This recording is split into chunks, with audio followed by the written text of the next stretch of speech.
안녕하세요. 매일 5문장 말하기 기초 완성의 강사 엄현수입니다.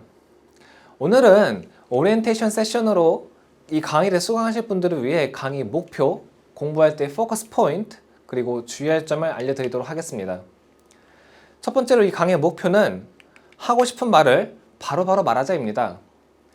영어 공부를 10년 넘게 하고도 아직 외국인만 보면은 입이 떨어지지 않는다 라고 하면은 그만큼 억울한 것도 없겠죠. 대부분의 다른 영어 회화 강의는 문장을 스스로 만들어 보는 것보다는 짧은 문장들을 외워서 말을 하게 합니다.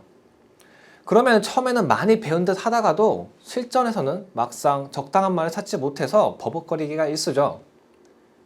이 강의는 문장을 외워서 말을 하는 게 아니라 동사를 바탕으로 본인이 처한 상황에 맞춰서 스스로 만들어 나가면서 문장을 말할 수 있도록 도와주는 강의라고 생각하시면 되겠습니다. 언어를 습득하는 것은 많은 노력이 필요합니다. 저는 쉽게 배우는 언어는 없다고 생각을 하기 때문에 영어도 쉽게 배울 수 있다고 말씀드리진 않겠습니다. 하지만 처음에는 좀 어려울 수 있으나 복습 위주로 따라오시면 어느샌가 외국인과 대화를 하고 있는 자신의 모습을 발견하실 수 있을 겁니다. 이 강의를 들을 때는 꼭 영어로 말을 하는 패턴을 이해하시면서 문장을 말을 해야 합니다. 지금까지 가르쳐온 학생들의 대부분은 머릿속으로 문장을 쫙 생각한 다음에 그걸 한 번에 말을 하려고 합니다. 근데 그렇게 말을 하는 게 아니라 영어로 말을 할 때는 주어, 동사부터 말을 하고 나서 동사의 뜻에 따라서 정해진 문장 패턴을 말하는 연습을 해줘야 합니다. 만약에 제가 I told 라고 말을 했을 때 그 뒤에 이 자리에는 뭘 말하실 건가요? 만약 무엇을 말해주겠다고 말하셨으면 안타깝게도 틀렸습니다. tell은 뜻이 말해주다라는 뜻이죠. 말해주다. 이 말해주다라는 동사는요, 뒤에 누구누구에게 무엇을 이라고 말을 해주셔야 합니다. 이게 다른 말하다라는 뜻을 가진 동사들과의 큰 차이점이죠. 혹은 I want 나는 원해 라고 말을 했을 때 이 뒤에는 뭘 말을 하실 건가요? 만약 무엇을 이라고 말을 했다면 역시 이 강의를 수강하셔야 할 듯 합니다. want라는 동사는 뒤에 당연히 무엇을 이라고도 말을 할 수 있겠지만 누가 어떻게 할 것을 이라는 패턴으로도 말을 할 수 있습니다.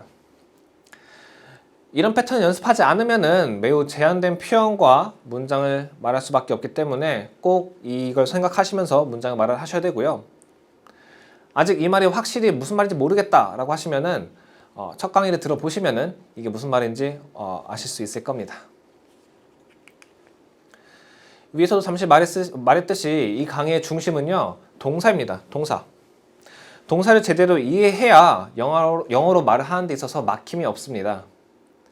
동사의 형태, 뜻, 그리고 이를 바탕으로 한 문장 구조를 명확히 알고 있어야 하는데요. 한국에서만 공부를 하거나 책으로만 공부를 하면은 이 동사의 뜻을 정확하게 알기에 상당히 힘이 듭니다. 예를 들어서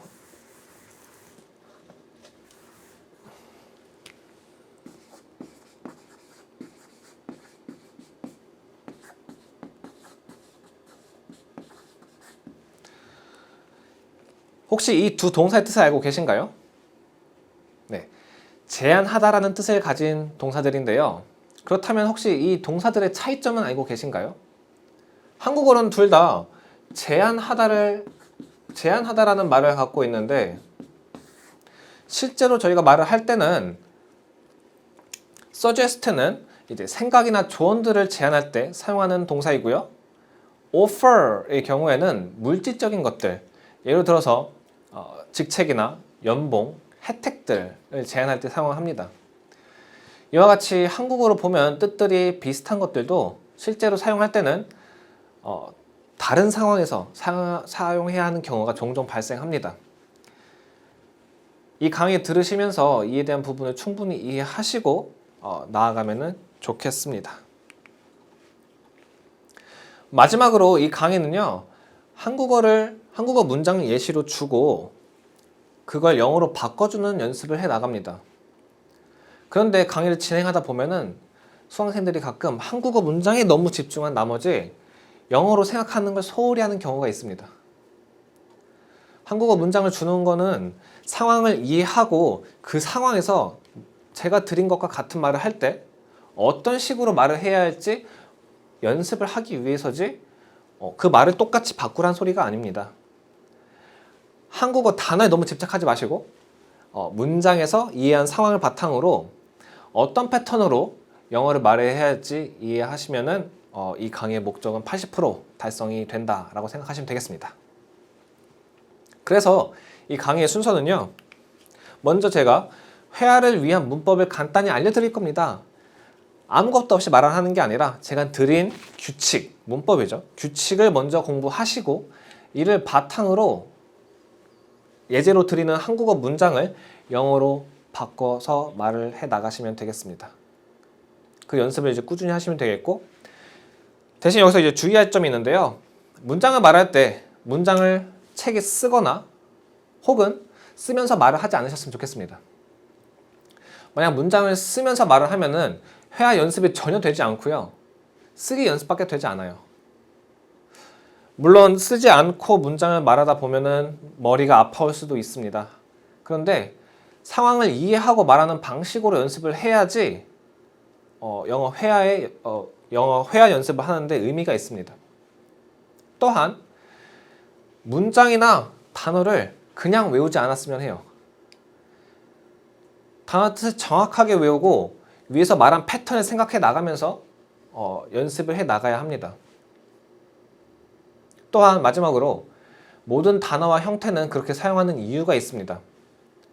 특히 투부정사, 투죠. 현재분사 동명사에 해당하는 ing, 과거분사, 전치사 전부 다 특정 뜻이 있기 때문에 그 자리에서 그렇게 사용하는 것입니다. 그냥 쓰는 게 아니고요.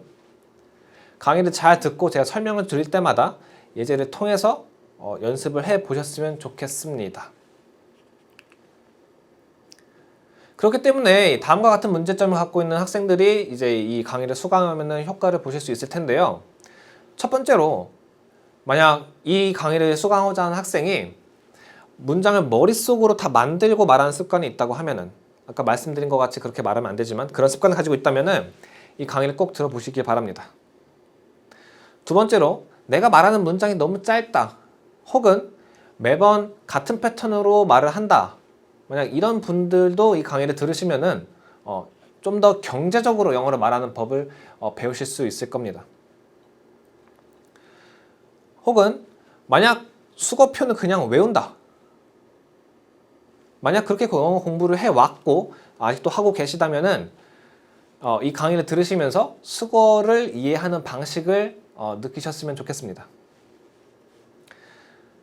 마지막으로 언어는 다 비슷비슷합니다.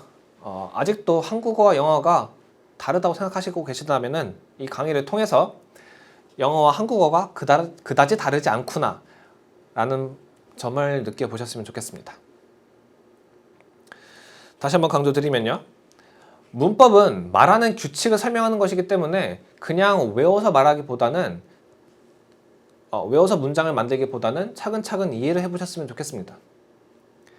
제공되는 예문을 말해보는 것에서 끝내기보다는 자신이 처한 상황에서 자신이 처할 수 있는 상황을 가정해보고 우리가 만들어봤던 문장과 비슷한 문장을 더 많이 만들어 보셨으면 좋겠어요. 더 많이 연습을 하셨으면 좋겠습니다. 그러면은 첫 번째로 어휘 실력도 늘릴 수 있을 거고요. 두 번째로는 영어가 입에 더 붙어서 가정한 상황과 비슷한 상황이 나왔을 때, 그런 상황을 마주했을 때 자기도 모르는 사이에 자연스럽게 배운 문장을 활용해서 영어로 말을 하실 수 있을 겁니다. 또한 문장을 만들면서 모르는 단어가 나오는 경우에 그냥 넘어가지 마시고요. 외운 후에 위에서 말한 비슷한 문장을 한 번 더 만들 때 활용해 보시기 바랍니다. 이 또한 어휘력을 비교적 쉽고 빠르게 늘릴 수 있는 방법 중 하나이기 때문에 꼭 활용해 보셨으면 좋겠고요. 마지막으로는 이 오리엔테이션의 마지막으로는 여러 언어를 배우면서 제가 느낀 점을 공유해 드리고자 합니다. 다시 한번 말씀드리면 첫 번째로 모든 언어는 비슷합니다. 결국에는 사람이 말하는 거기 때문에 아주 달라질 수가 없어요. 또 언어를 공부한다고 문법만 공부하지 않으셨으면 좋겠습니다. 문법은 규칙이고요. 이를 활용하는 법을 배우는 게 훨씬 중요합니다. 다른 말로 하면은 머릿속에만 있는 규칙은 별로 쓸모가 없어요.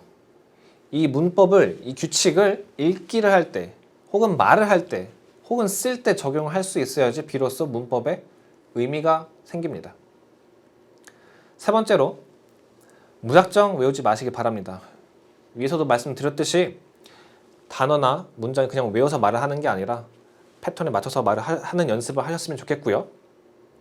마지막으로 스피킹을 잘하고 싶다고 하시면은 말을 많이 해보시기 바랍니다. 쓰기를 잘하고 싶으면 많이 써봐야 되는 거고, 읽기를 잘하고 싶으면 많이 읽어봐야 하는 거고, 말하기를 잘하고 싶다면 당연히 말을 많이 해봐야겠죠. 그건 너무 당연한 진리 아니겠습니까? 말을 하실 때는 부끄럽다고 속으로 말하시거나 조그맣게 말하지 마시고 하루에 5문장 정도, 저희가 하는 5문장 정도를 크게 말해보시기 바랍니다. 그러면은 어느샌가 발전된 실력을 가지고 있는 본인을 보실 수 있을 거고요.